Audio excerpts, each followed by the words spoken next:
Welcome back, everybody. This is PCW Rewind. As always, I'm your host, CQ. This is where we get to take a look back at some of my all-time favorite interviews and celebrity guest appearances from my live show, Pop Culture Warrior. For those of you that are new here, you can catch us live every Tuesday night at 8 p.m. Eastern on pretty much every social media platform. Just search for WTF Nation Radio. And if you are new, don't forget to like this video and subscribe to the channel so you never miss when we share awesome new celebrity guest interviews every week. In this episode, I sat down with an incredibly talented funny man, Ralph Garman. He's someone who's impossible to kind of pin down into one classification.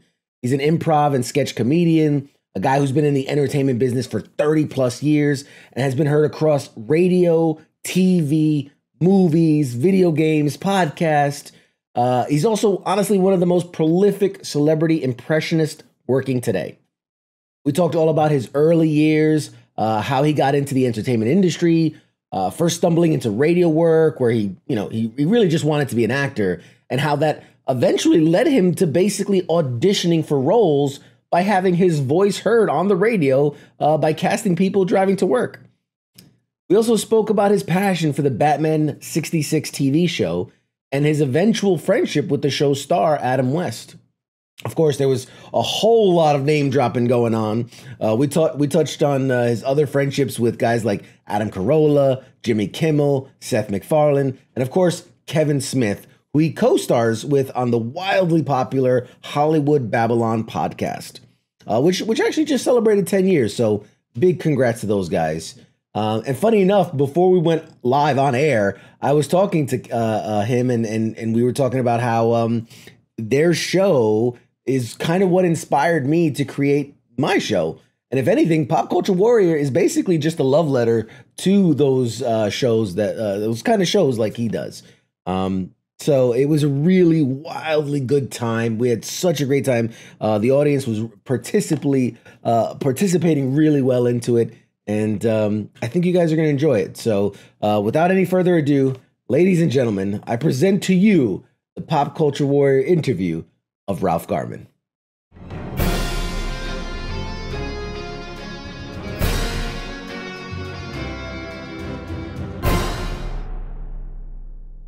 Hey guys, welcome back to Pop Culture Warrior. I am, of course, CQ. With me today, I'm super excited. I love this guy. So my guest tonight, he starred as the host of Spike's faux reality series, The Joe Schmo Show. He's a comedian, radio host, podcaster, has done voice work for shows you love like Family Guy, Robot Chicken, American Dad. You can currently listen to him on the long-running Hollywood Babble-On podcast with co-host Kevin Smith, or his very own daily podcast, The Ralph Report, on Patreon. Please welcome, everybody, Ralph Garman. What's going on, bud? Yay! I love him. He's awesome. He's the best. How are you, CQ? I'm good, man. How are you doing? I'm great. I have a cocktail. I'm relaxing here in my home, talking to you. What could be better? Oh, my goodness. And obviously, first and foremost, for those that don't know you, first, how dare they? Second, right. What you're in a bat cave, which I think is awesome. So thank you for tuning in from the bat cave. My pleasure. This is where all my audio visual stuff is. This is where I do my daily show from, and it's my office, but it also houses all my nerdy collectibles, my vintage Batman stuff. So it's my favorite place in the house. Oh, I love it. I love it because that means that's where you're going to be the most relaxed. You're going to be the most enjoyed and comfortable. Exactly. So so the first thing, obviously, this is a station and a show that's geared towards military, geared towards the veteran community. Usually when we have guests on, I'll ask, hey, did you serve? Did you know anybody serve? Do you have any military connection in your family, friends? I didn't serve, but my father was in the Navy. He served at a Naval Air Force base just outside Philadelphia, where I'm from, my hometown, in Willow Grove, Pennsylvania. And he served throughout the Korean conflict, as they called it back in the day. And I've had plenty of uncles who also served on my mother's side. And a lot of family from the military. And I respect the service that the military gives us endlessly. It is, it's remarkably selfless. And, I talk to my friends about it and we say, would you do that? Would you be able to put your life on the line for your country and for other people? And everyone likes to believe they could, but truth is, it takes a special kind of person to do that. So I really respect it. No, I appreciate that. Thank you for saying that. I know a lot of us feel the same way. I mean, I served, but I happily did it. But I can understand. I've had lots of people tell me, like, I don't understand how you did it. I don't understand. But that's okay. It's a hell of a thing. Yeah. So, I mean, obviously, I was going to say, born and raised in Philadelphia, Pennsylvania. You graduated university with a bachelor's in, was it arts degree in communication arts? Is that right? Bachelor of Arts, a BA in communications. Yeah, film, radio, and television, basically. So you knew you wanted to get into this kind of line of work. I mean, pretty early. I knew I wanted to be a performer since I was a little kid, and college was sort of to appease my parents. If I had my own way, I probably just would have gone right into acting right out of high school. But excuse me. But yeah, college was a great choice for me. And I figured, look, I had been performing on stage since I was a little kid. I had a lot of experience performing, but what I didn't know was the technical aspect of it. So I figured if I was going to get a degree, rather than get one in theater or drama, I'd rather get it in communication arts, because then I could learn what everyone else's job was, So right. I learned lighting, and I learned camera, and I learned microphones, and I learned all the technical stuff. So when I got onto a set years later, I kind of had some idea of what everybody else was doing, and it sort of served me well. It's funny, again, tying it to the military. I was in the infantry, and the one thing you do is you not only learn your weapon system, you learn all those around you, right? Because in the middle of a firefight, if mine goes down or the heavy weapons goes down, I have to pick it up and operate it. So I think that kind of plays in a little bit for you, right? Like if the lighting thing goes down, I know what I got to do, and if the sound goes down, I know what to do, right?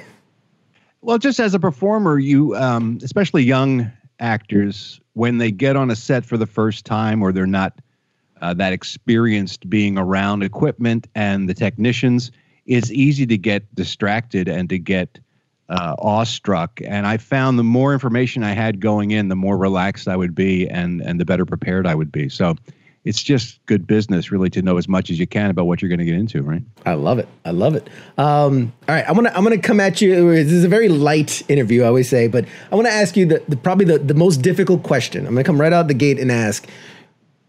Back when you started, when you were just getting into this, what would have, like, how do I phrase this? In that moment, what to you was success? What would be this is how I know I made it. If I can do this, or if I'm in this, that tells me I made it. What was success for you back then? The same thing it is for me now, which is to be able to make a living in entertainment. I never had delusions of grandeur, really.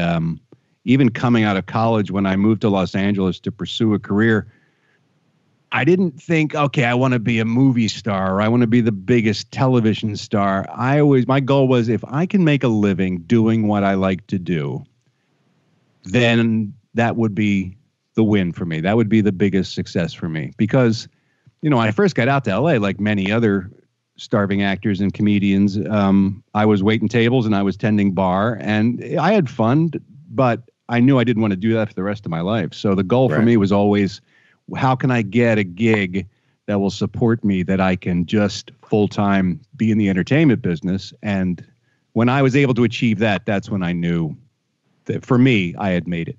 That's awesome. I say this in the best possible way. That's such a comedian answer. Like, you talk to a lot of comedians, and it's always like, I don't need the specials and I don't need the world tour. Like, if I can just get paid enough to survive and do what I love, I'm happy. Yeah. And I think that should be the goal for anyone who wants to get into the arts, whether it's performing or painting or sculpting or writing music or singing. I mean, the odds against you being a star, in quotes, are astronomical, but people can make a living in this in this world. And that, I think, is a lofty enough aspiration because, you know, they say at any given day, 95% of the actors in the Screen Actors Guild are unemployed, you know? So if you can be one of those people who can pay the rent and have a family and feed your kids and do all that good stuff while you're also doing what you want to do, then it doesn't get any better than that, really. Oh, it's beautiful. I'm going to clip that and I'm going to use it. Every time I'm blue, I'm like, can I feed my family? Okay, cool. We did it. Success for the day. That is success.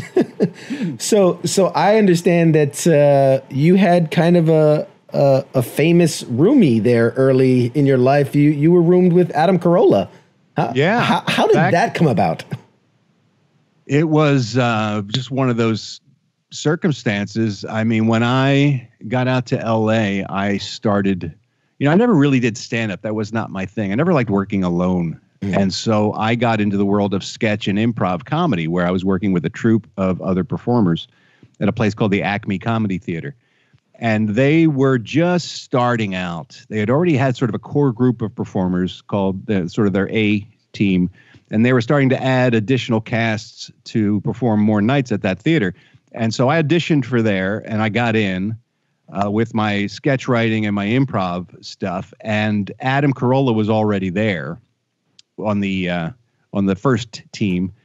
And so we just got friendly, and through a series of circumstances, I was tending bar at a place, and the owner of the bar wanted to rent his house, and he was willing to rent it to me for cheap, but it wasn't cheap enough that I could afford it on my own. So I reached out to the theater group, and I said, does anybody need a place to live? Because I could use 2 roommates.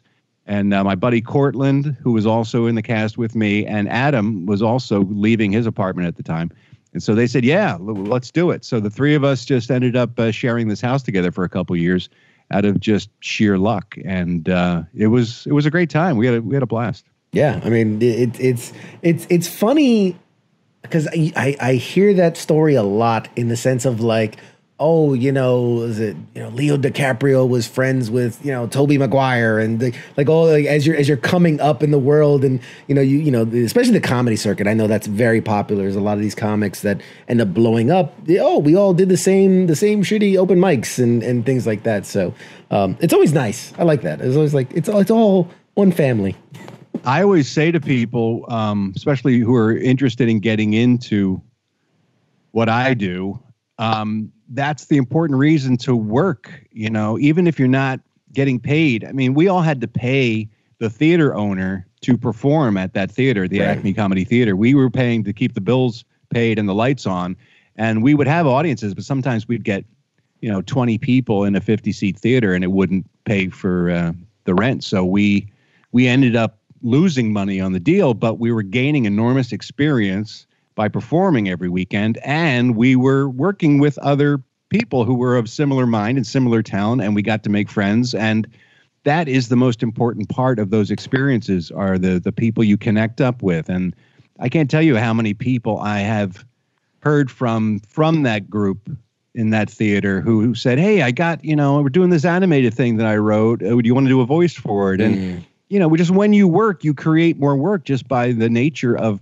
people getting to see what you do and finding out, you know, what your strengths are. And then when they need somebody, they think of you and they get a phone call, and that's how it works. Yeah. One thing I've learned, the more because, you know, we've been fortunate to interview directors and actors and comedians and different people on this show. And the more I've researched, the more I've learned, you know, obviously auditioning is such a huge part of getting roles and cast and things, but Hollywood and the entertainment industry in a whole, it really is sometimes who you know. Because if so-and-so is my buddy and he's a director, I get cast in that thing. If so-and-so is, I mean, you've been in quite a few Kevin Smith movies in your career. I have. So it's, you know, it's good to know Seth people. MacFarlane has hired me over and over and over again. Right. So it's always good to know people and I guess obviously be a professional, work hard, show that you have talent and that you can work hard, and people are going to want to work with you. Yeah, I think that sometimes people think when you have friends in the industry that automatically means you'll be working. And the truth is, it's half the equation. Yeah, it's great to have contacts and to have friends, but you also have to be able to deliver, because I don't care how much your friend likes you. If you can't bring it, then they got no use for you, you know? So if you're going to shut down their production, they're not going to hire you. And don't get me wrong, people would like to work with people that they've worked with before and that they know, because it just makes the process that much easier. It just greases the wheels. You develop a shorthand with people. I mean, I can work with Kevin now on anything, and I know exactly what he wants, and without him saying it. And the same with Seth. I mean, I've been doing Family Guy now for, almost 15 years, and I did Ted with him, and A Million Ways to Die in the West, and The Orville, and we just know each other so well. It's sort of an understanding there. So when you're on a set 12, 14 hours a day, and like on a feature film, you want to surround yourself with people that make that process as painless as possible. And that's why people tend to hire the same people or their friends over and over again. But at the end of the day, you still got to be able to hit the mark and say your lines. Yeah, it immediately jumps to mind. So obviously people that are familiar with Kevin and like, you know, the Smodcast family, right? You kind of see the same faces pop up in all the different movies. I'm trying to think of like Seth Rogen and his crew. You kind of see the same kind of people over and over in the same movies. And it's you're right. It's that comfortability and the trust. Sure. And, you know, especially if there's a lot of these movies that maybe rely a little more on improv. And so you want to work with those people that you know they're going to bring it every time, you know, the Adam Sandler group that always in the same movies together. So yeah, no, I like that a lot. Let me ask you, so this is, we're talking about, you're rooming with Adam, and this is around the time that you kind of got into the radio. And was that kind of for you, where you wanted to be in that moment? Were you leaning more towards like, oh, I want to be in TV and film, or how did that work out? Radio was a complete accident. I was living at that house with Adam, and I was bartending, and he was hanging drywall and doing boxing instruction. And he worked his way into a local morning radio show here in Los Angeles called The Kevin and Bean Show, because they were doing a big boxing stunt on the show. And he volunteered to be the boxing coach for their sports guy, who was a guy named Jimmy Kimmel. I don't know whatever happened to him, but right. So he and Adam hit it off, and Jimmy came to see the show a couple times when I was performing. And even then I leaned pretty heavily on celebrity impressions and character voices and things like that. So, you never know where things are going to lead. And it turns out that Adam and Jimmy came up with the Man Show idea together, and they sold it, and they were going off to do that on Comedy Central. So they were leaving morning radio. And the guys, Kevin and Bean, the hosts of the show, said to Jimmy, who had been there a long time, producer and performer on the show, do you know anybody who can do the kind of things that you do for us, who can write some material, who can do some character voices, maybe some impressions? And Jimmy said, yeah, there's this guy that Adam rooms with, who's also in the Acme Comedy Theater. He's in that troupe, and he does character voices and celebrity impressions, and he writes real funny stuff, and you guys should talk to him. And Jimmy came to me and said, there's an opportunity. Do you want to do radio? And I had never even heard the show. And when he said, radio, I was thinking, what, am I be a DJ? Am I going to intro records and do time and temp and stuff? I had no interest in that. And he said, no, it's like, it's like a morning radio show and you'd be doing stuff. And I was like, radio, that doesn't, I never in a million years have I had any interest in that. And Kevin and Bean, the guys who ran the show, said, does he have any radio experience? And Jimmy said, no. And they said, well, it's not really for us. We want somebody who's coming from the world of radio. So he forced us to meet one day. And they said, we'll throw a couple bucks at you and we'll see how it works out. But we're really looking for someone professional. So we'll make this like a short-term 3-month deal. And I said, well, 3 months, I can afford to screw around for 3 months. Sure. And the money was actually better than I was making as a bartender. So I said, all right, I'll give you 3 months. And 18 years later, I left that show at the end of 2017. So sometimes life will surprise you by what you end up doing. But radio was never anything I had any interest in. I was always going to do either TV or film. That's what I was always geared towards. And it's funny because the radio gig actually did lead to TV and film jobs. So it was just a different way than I expected to get there. No, it's a good lesson for those, that just because you have a mind one way keep yourself open to opportunities, and who knows, they might lead to where you want to be. Your plans don't mean a whole hell of a lot, really, at the end of the day. You gotta be able to improvise, Yeah, it was the old saying, is it man plans, God laughs, something like that? Mm-hmm. So obviously you've done 18 years on the radio. I mean, I couldn't even calculate the amount of hours that boils down to, but what, can you give me a sense of kind of what's a high and a low from that period of your life? Like what's your favorite memory, and maybe one that, wish you went a different way? It's kind of a grueling life, actually, morning radio, because, you got to be up at 4:00 in the morning, and you're not usually done to around noon. And it's a hard schedule, especially for that long a time. But the rewards of being live on the air, and at one time we were the #1 show in Los Angeles, which is one of the biggest radio markets in the country. So we had a great audience and a great opportunity to do some really cool stuff. And I met a ton of great people and worked with great people. But the highlight for me was always a bit that we did, many years ago, when Saddam Hussein was still in power, and there was a big debate going on between the United States and France as to whether they should just go in and take him out, or whether they should let the UN weapons inspectors do their job to see if he had weapons of mass destruction before entering in. And Bush was of one mind, and President Jacques Chirac was of another mind. And so it was a big thing at the time. And even I think it was Congress that in their cafeteria, they changed the name of French fries to freedom fries because the French and the Americans were at odds about this decision about what to do with Saddam Hussein. So we thought it'd be a funny bit on the show. I do Jerry Lewis. And Jerry Lewis is, for some reason, adored in France, always has been. And they thought it'd be funny if we started calling random people in Paris and having Jerry Lewis try to convince them that the American perspective on things was right. And the end of the bit was going to be us attempting to call President Jacques Chirac at the presidential palace and try to get through to him. And we knew we would be hung up on or blocked or cursed at or something. And that would be the button on the bit. So we did the thing, and we called some regular people in Paris. And I got on the phone. I said, "Hello, yes, this is Jerry Lewis here. And I just want you to know that we want to have good relationships with the French people." And so I would talk to them, and some people were very excited and some people couldn't care less. But at the end, we call the presidential palace, and we get a very nice woman who speaks French and says a few words, and then we hear a click, and we assume we've been hung up on. So we go into commercials, and suddenly she comes back on the line, and she says, "Monsieur Lewis, please hold for the president." And she puts me through to Jacques Chirac.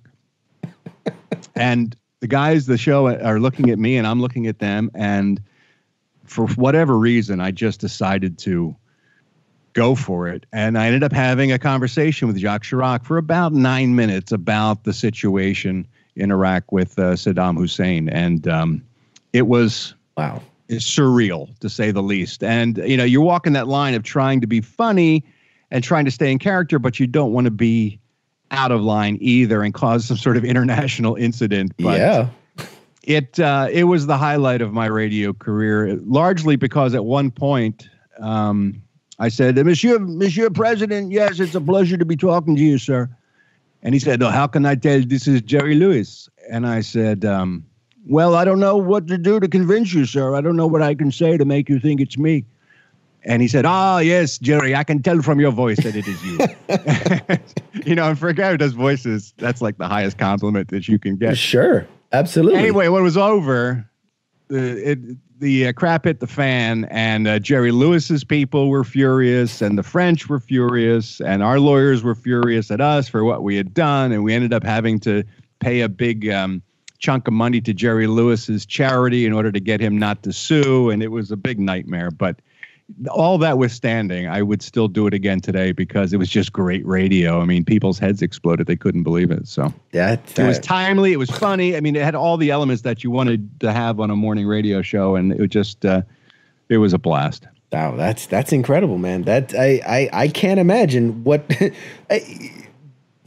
I've got no words because I can't imagine, you're talking to the French president. Like I mean, is there adrenaline? Is there a thought in your mind that like, man, they could come after me for this? Like, sure. Well, here's the thing: the mics are live. You're live. The adrenaline's kicking in, and all you see is what's immediately in front of you, which is how do I make this work? And you're not thinking of all the repercussions afterwards. Sure, we're like, oh crap, what were we thinking? But when you're in the moment, you just go with it. And that's sort of like the training of improv. It teaches you. You're scared to death. You're on a stage in front of people. You don't know what you're going to say next, but you got to relax and let your mind just start working. And that's what we did. And it wasn't until afterwards we realized maybe that wasn't such a great idea. The next American-French war. They're going to have pictures of you. Hang him. The funny thing is the French never officially confirmed whether it was actually the president on the phone call or not, which I thought was very clever of them. They said, we're not saying that they talked to the president. We don't know who they talked to. And I said, that's pretty clever. That's good. That's good, man. Wow. That's an incredible story. I'm gonna. You can find that call online. I think if you go on YouTube, I think it's floating around out there someplace. So it's worth a listen. It's pretty cool. That's incredible. And like you said, I think, let's say a guy who does ventriloquism, when you get that audience member that like starts looking at the dummy and like really like interacting with it, you're like, oh yes, I got him. So as a person that uses your voice, that's got to be, right. I've listened to many episodes of Hollywood Babble-On on the podcast, and I always find myself, you start to lose yourself in the voice where you're like, this is that person speaking. And when did you realize that you had a knack for doing voices?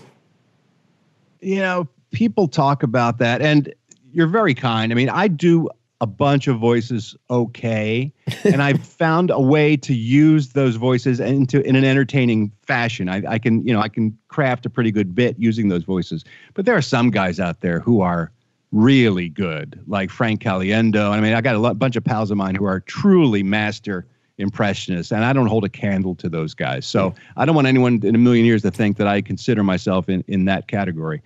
But I was always able to do a voice well enough to make my friends laugh, like as a kid.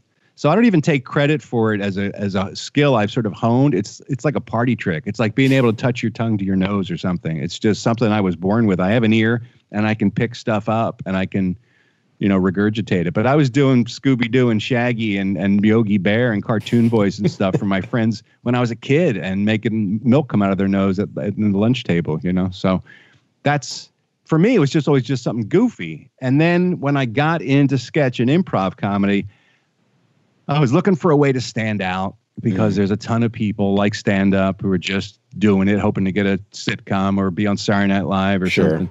Sure. And there's a lot of funny people. I mean, I came up at the same time Will Ferrell did. He was at the Groundlings across town, and we had mutual friends, and we would always watch each other perform. So I knew there were guys like him who were just in another class that that wasn't my road.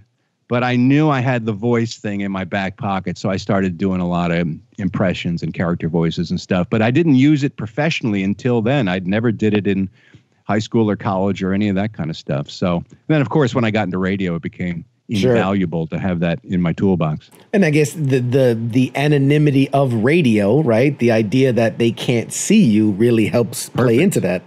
Yeah, the radio is the ultimate theater of the mind, as they say. So, if you can do a possible, Schwarzenegger, when he's the governor of California, it's incredible with all these things, people listening in the cars, they'll meet you halfway so you can, convince them that it's you.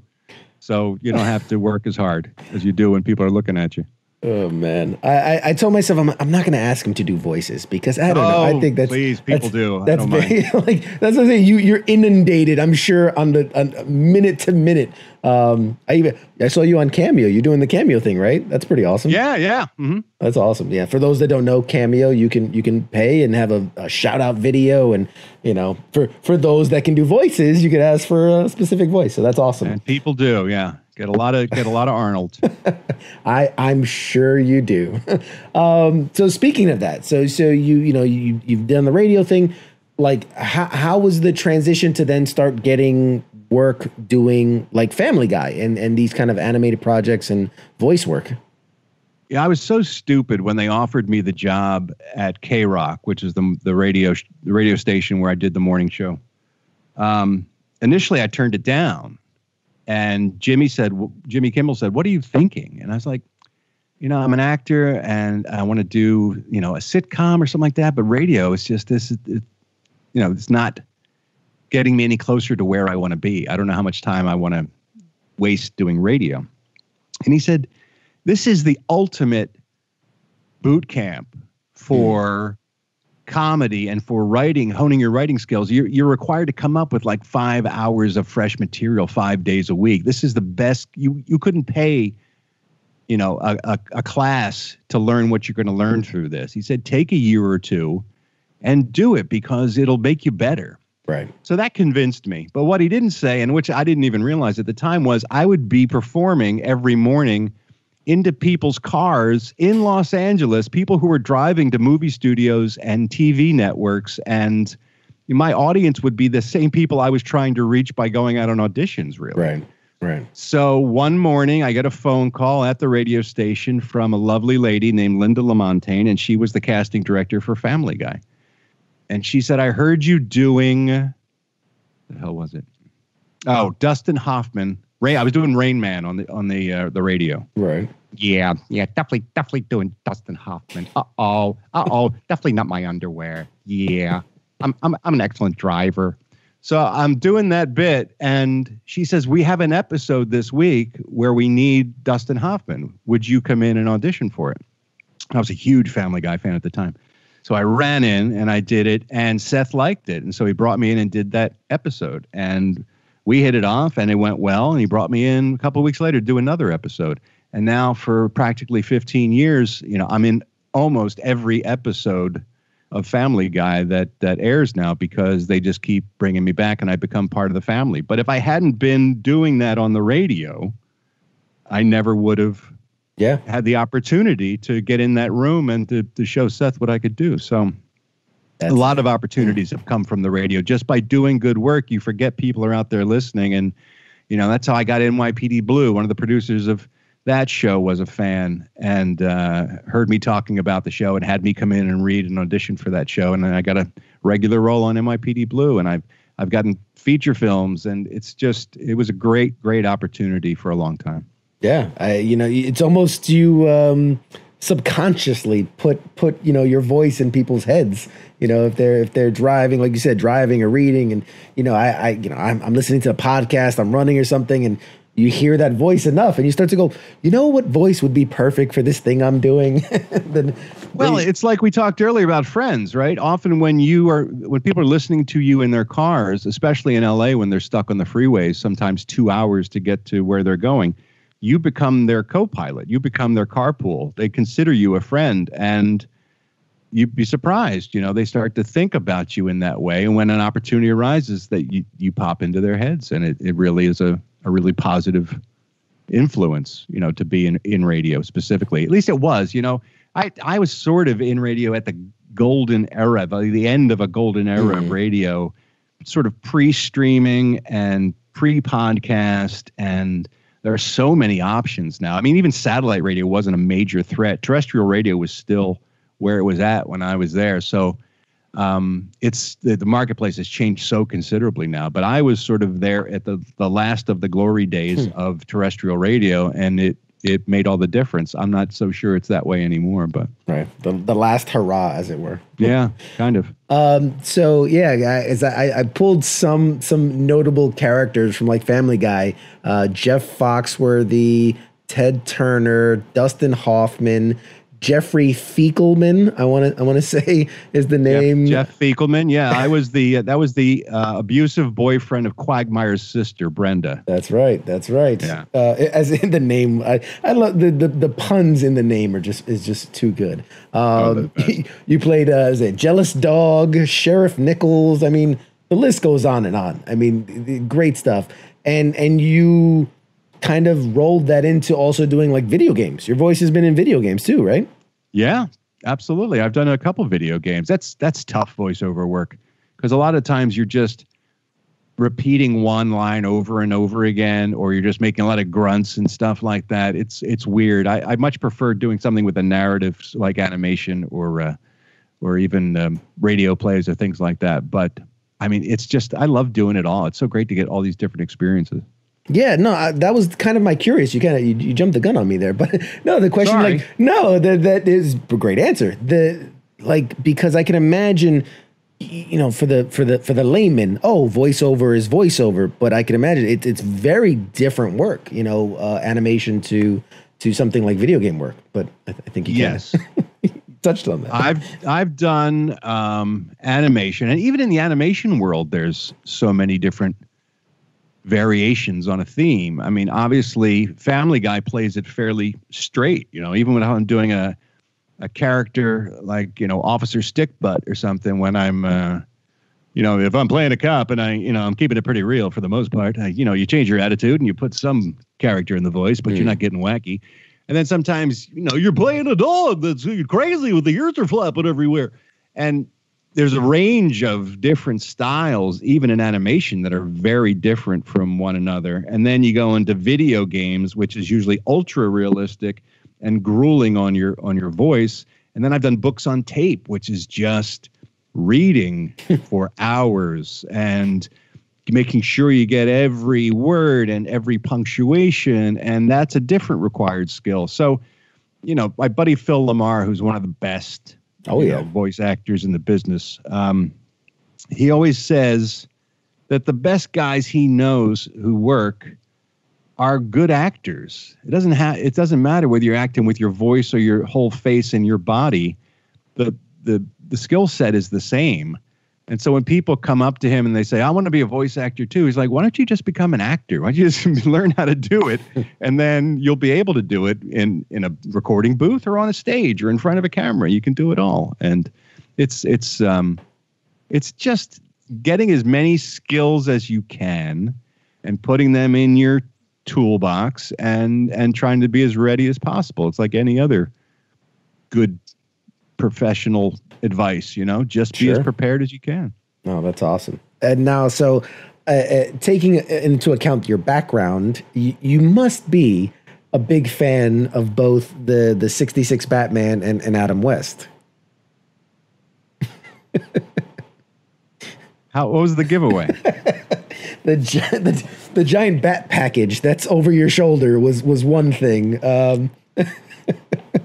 So yeah, a huge fan of the Batman 66, as it's called now. It used to be just called Batman when I was a kid. Was a huge influence on my life on every possible level. Like when I was a little kid, it was like it introduced me to the world of superheroes, got me into comic books and all that good stuff. And then as I got older, I started to appreciate the humor in it when I was a teenager. And then even past that, I was like, oh, I see what Adam West is doing here, and he's genius.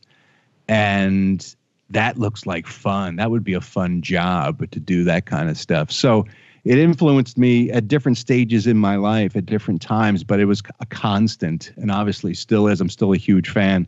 And then to be friends with him, for us to become friendly, and for me to get to know him as well as I did and know his family, and to really develop a relationship with your boyhood idol. It was a one of a kind relationship. That experience was crazy for me, and also one of the first impressions I ever did, because actually, obviously, I was watching every episode repeatedly as a small child, and that amazing baritone voice just got burned into my brain. And Adam West is, still my favorite voice to do, and the one I think I probably connect up with the most. Sure. And I've actually done Adam for, I've done Adam's voice for a toy that Mattel made, and I've had, I did it for MTV, and I've had a chance to do it for him and to him. When we were together, if we were in mixed company out with friends or something, he would often say, Ralph, do your impression of me so everyone can hear it.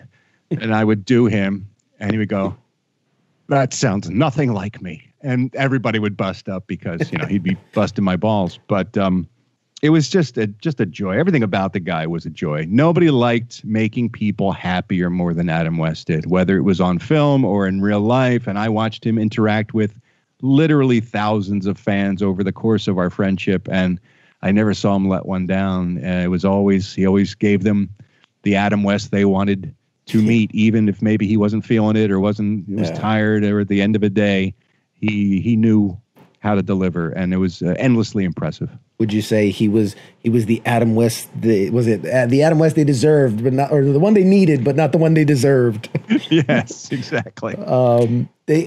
So I can't imagine, knowing the friendship you guys developed. I think back to, like, okay, for me, it was Michael J. Fox. That's my Adam West. I grew up watching Back to the Future. I loved every project he was in. I watched so much that the VHS tape got warped. I watched that movie so many times. Wow. And I was. Were you a Family Ties guy too? Family Ties fan? After the fact, I followed it way later. But yeah, I gobbled up everything I could possibly get my hands on, and it's nice enough when you get to, like, meet your hero. I met him once, and he was the sweetest, nicest guy, and I'll never forget it. And it made my heart happy, because you always hear, don't meet your heroes. But I can't imagine, like, oh, Michael J. Let's go out to dinner. My head would just explode. I couldn't handle it. So the fact that you got to live that life, that experience, I can't imagine anyone who has that one solid figure in their life, enough that they would collect every piece of merchandise they could get their hands on. I can't imagine that. That must have been incredible. It is kind of a miracle that it ended up being me, given the stuff that I had long before he and I ever even first met. The fact that relationship did happen is kind of, what are the odds, right? That one of his biggest fans would also become one of his closest friends, and then for us to develop that relationship. So I don't know if you believe in destiny or kismet, or things being the way they're supposed to be, or whether things kind of work out the way they're supposed to, but I definitely had that early on. It was hard for me to relax around him, because the 8-year-old inside of me kept screaming at the top of his lungs, "You're here with Batman!" So I had to cool down and sort of ease into it. But by the end of his life, we'd go out and we'd have a couple glasses of wine and start telling stories. And the cool thing was, several years into our relationship, Batman never even came up. I got to know his wife really well and his kids, and he knew mine, and we would talk about dad stuff and husband stuff, and he would talk about his acting career often before Batman, what it was like when he was starting off as a contract player at Warner Brothers and hanging out with James Garner and Roger Moore and these guys, and he would tell some great Hollywood stories. But I was lucky that early on I was able to put Batman aside and not make it about that. We actually just became pals, which was cool. That's incredible. We're getting a lot of comments about how one of them was that you almost kind of sounded like President Trump in one of those bits. I'm gonna take that as a good thing. That's a good thing. You've got another voice. President Trump when I was doing Adam? No, not Adam. When you were going through your voices, I think earlier before that. I'm just going back through sometimes I'll do Trump from time to time. Unbelievable. That great Trump, great. A lot of people are saying I do an excellent Donald Trump. Yeah, it's huge. I've heard it's huge. Huge. No, one of the comments in the chats too was that you did an incredible job at the eulogy for Adam West, and people think it was incredible. I've watched it, and that must have been, I don't know, such a hard thing to do, but also such an honor, I would imagine, to get to eulogize the guy. Yeah. We were asked to come to the City Hall in Los Angeles, and Mayor Garcetti was going to project the bat signal up on the wall of the City Hall, and they were going to make it Adam West Day and dedicate it to him, and have some people talk. And Burt Ward was there with his wife, and Adam's wife was there, and the kids were there. And the fact that they asked me to come and speak was mind-blowing. That was second, however. I mean, obviously, it was a horribly sad time. We were all really broken up, and that was hard to get through. Although at one point, Adam's wife took me by the shoulders and just looked me in the eyes and said, "I need you to know he really loved you."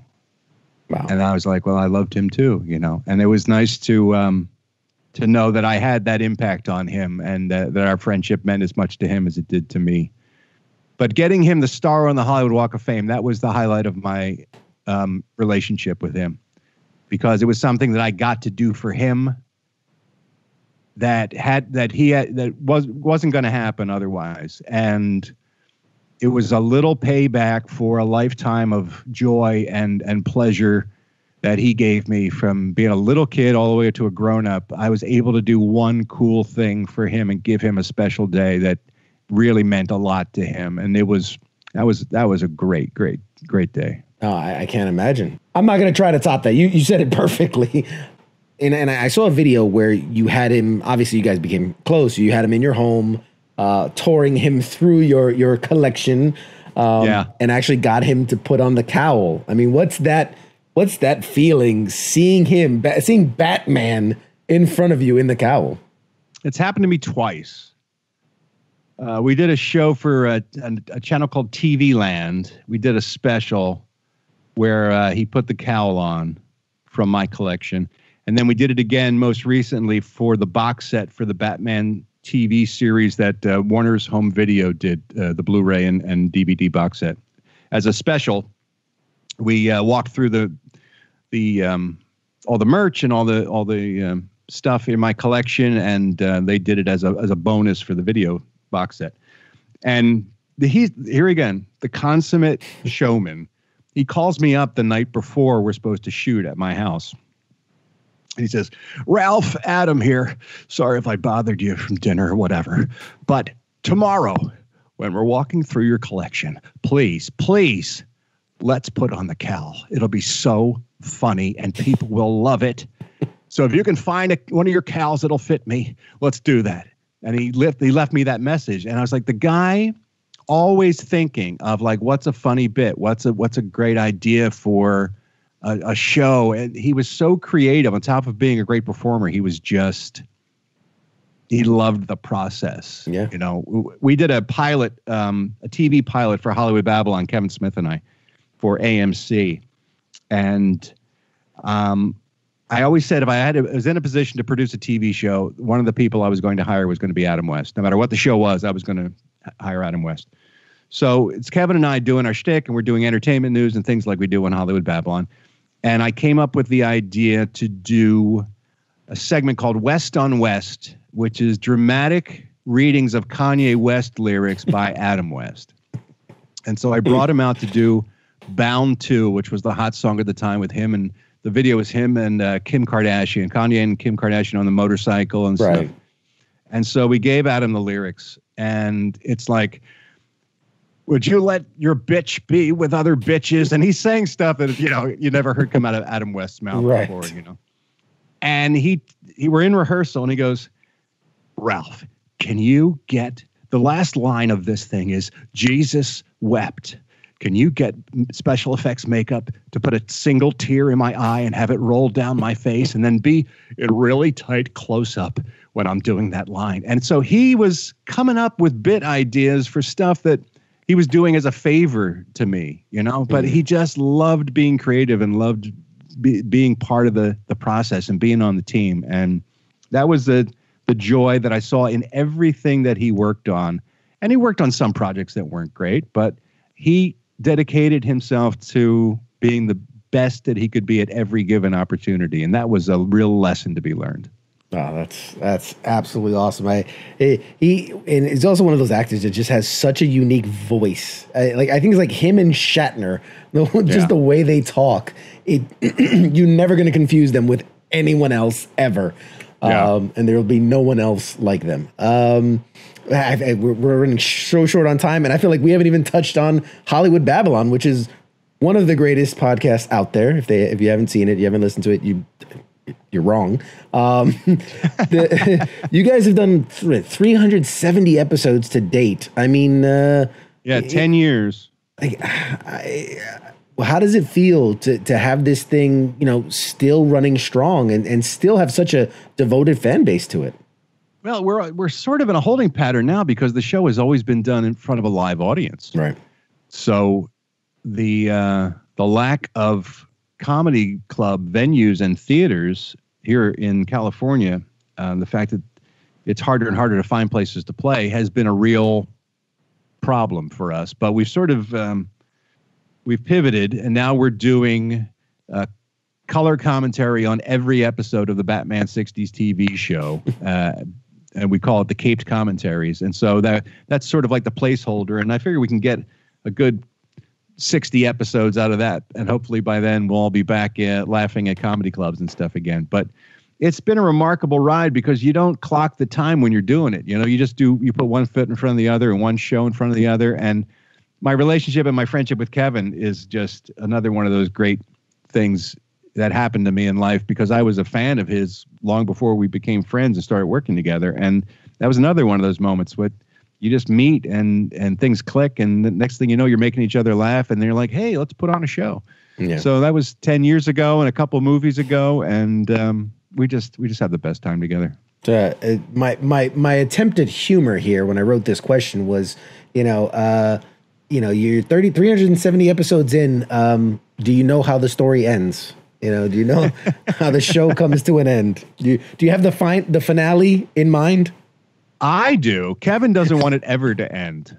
We just did our 10th anniversary show, and he's like, so what do you say, another 10 years? And I was like, dude, I don't know. I think maybe 10 years, like the Beatles lasted 10 years. Maybe that should just be a nice round number. And he's like, no, I want to keep doing this forever. And I was like, all right, if you want to keep doing it, I'll keep doing it. So look, the nice thing about doing a show, and this, that focuses on pop culture and news of the day is, you're never doing the same show twice, and there's always new things to talk about, and you always get a fresh perspective. It's not like doing a stand-up show where you're writing the material and you tell the same jokes over and over again. No two Babble-On shows have ever been the same. I mean, they have the same segments and the same format, and the template's the same, but the content's always different.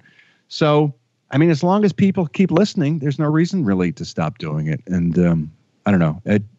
I get to hang out with my best friend, so who can say that's a bad idea? Who could ask for more? Yeah, really. So a couple more questions because I know you got to go. You have some segments in there that let's say could ruffle feathers of certain people. Justin Bieber's a cunt. Yes. Are we allowed to curse on this show? Absolutely. I was being good. Absolutely. No, that's my fault. I should have let you know. You can go. Liam Neeson's cock is one of them. Do you have kind of a script in your head of if you come across these people in real life and they have something to say about it, what you're going to say? Well, Liam Neeson should say thank you to me. I'm not worried about what I'm saying to him. Every week we talk about how giant his cock is. If someone was spreading that rumor about me, I would be fairly thankful. Okay. I don't know. Kevin seems to think he must have heard about it by now somehow after 10 years. Someone must have said to him, do you know there's these guys who are saying this? But if I ever run into him, I think I would have to ask. It's funny because we're in the same movie. We're in a movie called A Million Ways to Die in the West. That's right, yeah. Seth MacFarlane did. And I was faced with the reality of what happens if I run across him at lunch or something, But we never worked the same day, so I never actually encountered him. So I never had to deal with that. But I think I would have asked him, are you aware of this show? Because maybe Kevin's right. Maybe someone's heard it. And if Justin Bieber hears that we're calling him a cunt, so what? What an annoying little prick he is. I think he's been called worse by better, so I'm not worried. Not too worried about it. Plus, he's a gazillionaire. I mean, we always punch up. We're never taking shots at people who are down on their luck. Right. Liam Neeson's a massive movie star, and Justin Bieber's inexplicably the biggest pop star in the world, and yeah, they can handle it. They're big. They're big boys. There you especially go. Liam Neeson. Well done. All right, last one for you then. Obviously another segment of your show is how much your disdain for reboots, sequels, remakes, all those things in Hollywood. Thanks. We already got one. That's right. Yeah. So do you have maybe one that you could share off the top of your head that you might have been wrong about, that you thought was going to be a waste, but that you actually thoroughly enjoyed? I'll put you on the spot here. Yeah. I liked Battlestar a ton when Battlestar Galactica got rebooted. That was excellent. But the first one, I was never like in love with the first one. I never thought the first one was great. It was just sort of, I had the nostalgic feelings for it because I remember watching it as a little kid. Right. So I think that's the best thing to do is like to take a show that maybe wasn't that great, but people still have fond memories of, and then do a really good version of it. But for the most part, I've been appropriately disappointed, I think, by reboots and remakes and sequels. I'm trying to think if there's been one that's really sort of blown me away. Not that I can think of, quite frankly. Can you name some? Maybe I'm missing. Oh man, nice to flip it on me. No, I'm at a loss. I'm trying to think. No, I think you're right. I think for the most part they've been meh. Okay, yeah. I like to say that every time they reboot Spider-Man, it gets a little bit better. So I'm okay with that. Yeah, I suppose that's true. I'm liking the new one a lot. Yeah, I hope that Marvel can do a good job with when eventually they're gonna release Fantastic Four and X-Men. That's eventually coming. We know that. So I'm just hoping they do a really good job with it. That's the hope. I think those characters sort of lend themselves more to reimagining because they existed long before they were in a movie or TV show. Sure. It's almost fair game, I think. I have more of a difficult time when they say, oh, we're going to bring back the Rockford Files and Dermot Mulroney is going to play Jim Rockford. I'm like, you're an idiot. James Garner's the only Rockford and everything else is going to fail. It's going to pale in comparison. It's just... They're so desperate to cash in on a name that people might recognize from 30 or 40 years ago that they don't care. Like the new Magnum PI or the new Perry Mason shows they put on. It's like, what are you thinking? Yeah, they did Perry Mason was another one that they brought back. Now you busted me because Perry Mason was fucking awesome on HBO. I loved that show. So yeah, they did a good job. They went a completely different route. They did like the origin story of Perry Mason, which was genius. They didn't put him back in a courtroom like the old show did. So I guess if you're creative enough, you can find a new way to attack it. There you go. So the flip side of that, I got to ask is, what is the thing, and the easy answer might be Batman 66. What's the thing that if they announced we are rebooting, remaking, yada, yada, yada, this thing that you scream and you're like, we're burning down Hollywood. Like what's the unholy thing or the thing you cannot touch? Well, I mean, Batman has been done, right? And I think they're smart. They do like the current take on that character, wherever they are in the world at that moment. I mean, Burton's was very different than the series, and Nolan's was very different than Burton's. So I think that character can withstand anybody's interpretation for the most part. What would I be really upset about if they said they were going to remake? Probably like The Godfather. Oh. Okay. If they said we're going to a reimagining the Godfather. Justin Bieber's going to play Michael Corleone, and we're gonna reboot it, and BTS is going to be the mob or something. Oh, it's starring the Kardashians. They've got a whole new group for the Kardashians. No, my mind is definitely Back to the Future. If they ever thought of touching it, I'd murder them all because that would, I don't think a jury in the world would convict you. Awesome. All right. Well, I mean, thank you. This has been just a phenomenal conversation. Thank you so much. Let me give you a minute to promote anything you want to promote. Where can the people find you? Anything. Go ahead. The best way to find me these days is Monday through Friday doing my own morning show on patreon.com. It's called The Ralph Report, and it is a morning show podcast that I do with my co-host, Eddie Pence, who's a very funny comedian. And we do a lot of fun stuff on that show. People really seem to like it. And Hollywood Babble-On, of course, weekly. And Family Guy, almost every episode. You can check me out there on socials, at Ralph Garman on Twitter and Instagram, if you want to follow me on those. Always happy to meet some new friends. Awesome. And you're very active on there. I think we've had a few conversations on like Twitter and other. I am on there way too much. I really need to get a hold of myself. I doom scroll an enormous amount, especially lately. So I'd probably be better off if I put my phone down once in a while. Absolutely. Hey, we appreciate you so much. Thank you so much for coming on the show. I'm going to toss this to break. Don't hang up on me yet. I'm going to toss this to break. And then, guys, we'll be back with more show in just a short minute. Be right back.